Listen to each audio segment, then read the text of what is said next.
الحمد لله رب العالمين والعاقبة للمتقين صلى الله تعالى على خير خلقه محمد وآله وأصحابه أجمعين أما بعد أعوذ بالله من الشيطان الرجيم بسم الله الرحمن الرحيم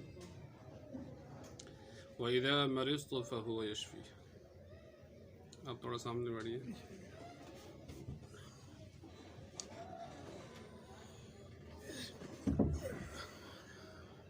مسئلہ یہ ہے اس وقت آپ کے سامنے ہم جو سمجھانے جا رہے ہیں وہ یہ ہے کہ بیماری کس طریقے سے شروع ہوتی ہے اور کس طریقے سے ختم ہوتی ہے. تو ان کے سمجھنے سے پہلے کہ انسان کا جو بدن ہے انسان اس کو سمجھے کہ انسان کے بدن کیا ہے. تو انسان کے بدن جو ہے یہ دو مجموعہ ہے.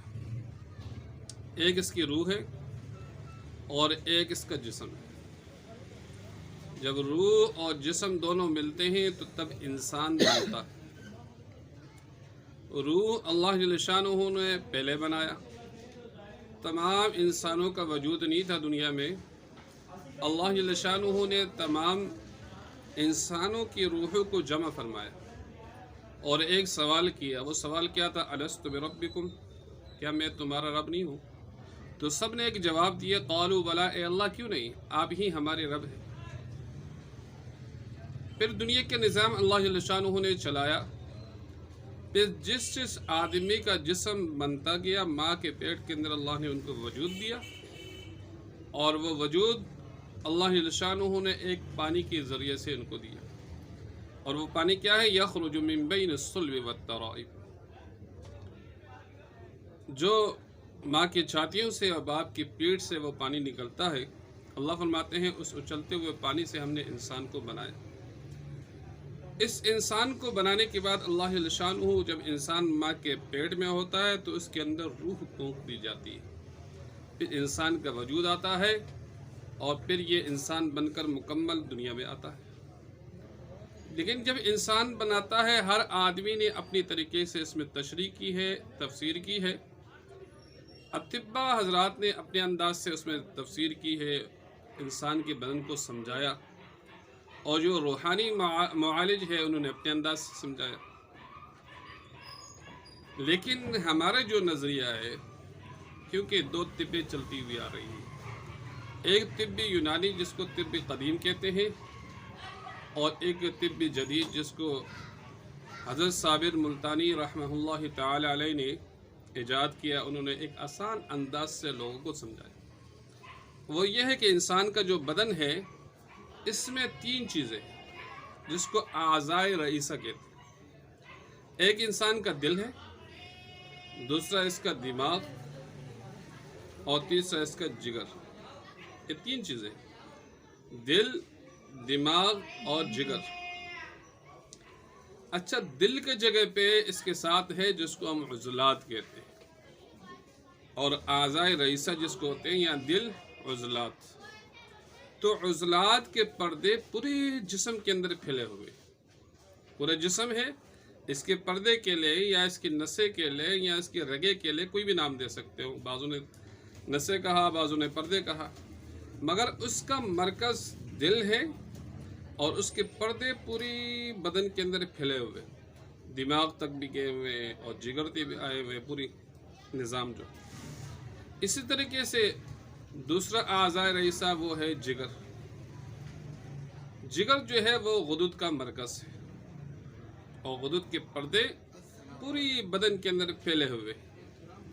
اسی طریقے سے تیسرا اعضائے رئیسہ جو ہے وہ رئیس جو ہے وہ دماغ، اور وہاں اعصاب کا مرکز ہے اور اعصاب کی پوری پردے پورے جسم کے اندر پھیلے ہوئے. تو گویا کتنی چیزیں ہو گئی؟ کتنی چیزیں ہو گئی؟ تین چیزیں، دل، دماغ اور جگر. غدود کا مرکز کیا ہے؟ جگر ہے. عضلات کا مرکز دل، اعصاب کا مرکز دماغ. پھر یہ تین اعضائے رئیسہ جو ہے اس کا اندر خون کا دباؤ، خون کا دورانیہ اس کے اندر گھومتا ہے. اس کی تفصیل آگے آئے گی اگلی جو ہے نشست کے اندر. مگر پہلے نشست میں ہم یہ سمجھے ہیں کہ جس طریقے سے ان تینوں کے آپس کے اندر ایک تعلق ہے، لہٰذا یہ تینوں پردے پوری جسم کے اندر ایسے پھیلے ہوئے. یہ 3 پردے ہیں. سب سے نیچے جو ہے وہ اعصاب کا پردہ ہے، اس کے اوپر جو ہے وہ غدد کا پردہ ہے، اس کے اوپر جو ہے وہ عضلات کا پردہ ہے. پورے جسم کے اندر یہ نظام اللہ نے چلایا ہے. جس طرح کہ بجلی کی تاریں 2 ہوتی ہیں، ایک ٹھنڈی اور دوسری گرم، ٹھنڈی اور گرم دونوں ملتی ہے جب جا کے نظام چلتا ہے. انسان کے بدن کی گویا کہ 3 تاریں ہیں، عضلات، غدد اور اعصاب. یہ پوری جسم میں پھیلے ہوئے. اور جب اس میں ایک بیمار ہوتا ہے، مثلا دل بیمار ہو گیا، اب دل میں بیمار ہو گیا، بظاہر تو عضلات کے اندر بیماری ہے، دل میں تحریک یا عضلات میں تحریک ہے، مگر عضلات کے پردے دماغ پہ گئے ہوئے، اعصاب تک گئے ہوئے، لہٰذا اعصاب بھی متاثر ہوئے. اسی طریقے سے دل کے پردے جگر میں گئے ہوئے، تو لہٰذا اس کی وجہ سے جگر بھی متاثر.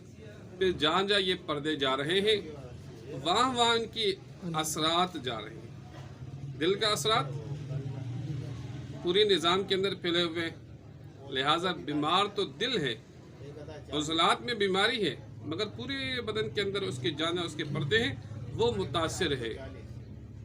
تو پھر یہ مختلف طریقے سے اگر تحریک کی وجہ سے ہے تو پوری وجود کے اندر تحریک کی وجہ سے جو غیر طبعی تحریک ہے اس کی وجہ سے پورا جسم بیمار ہے، وہاں اثرات ہوئے. اگر دل کے اندر تحلیل ہے تو تحلیل کی وجہ سے جو ضعف آتا ہے بدن کے اندر، تو لہٰذا بظاہر تو دل میں جو ہے وہ تحلیل ہے، ضعف ہے، لیکن اس کے اثرات جہاں جہاں اس کے پردے ہیں وہاں تک اس کے اثرات گئے ہوئے. اسی طریقے سے جو ہے اگر تسکین ہے دل کے اندر تو تسکین کی وجہ سے جو کمزوری اور جو نقصانات ہونے وہ پوری بدن کے اندر کے پردے پھیلے ہوئے وہاں تک پہنچے ہیں.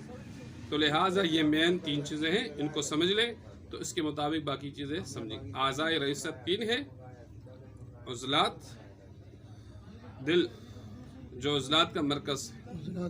دل تو اپنی جگہ مخصوص ہے، لیکن عضلات کا مرکز جس طریقے سے بجلی کا مین مرکز پاور ہاؤس ہوتا ہے، وہاں سے بجلی پھیلتی ہے، تو عضلات کا پاور ہاؤس کون سی جگہ ہے؟ دل ہے.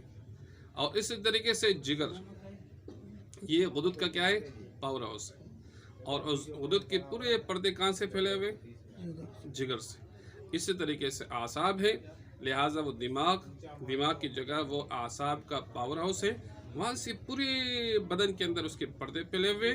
لہٰذا جب اس میں سے ایک متاثر ہوتا ہے یا تحریک کی وجہ سے یا تسکین کی وجہ سے یا تحلیل کی وجہ سے، تو پوری بدن کے اندر اس کی وہ اثرات چلے جاتے ہیں. لہٰذا پھر اس کو سمجھنا کیسے ہے اور اس کو علاج پہ کیسے جانا ہے، جہاں تحریک ہے وہاں تسکین کیسے پیدا کرنی ہے، وہاں تحلیل کیسے آئے گی، اس کا بیان انشاءاللہ اللہ نے چاہا تو پھر بیان کریں گے.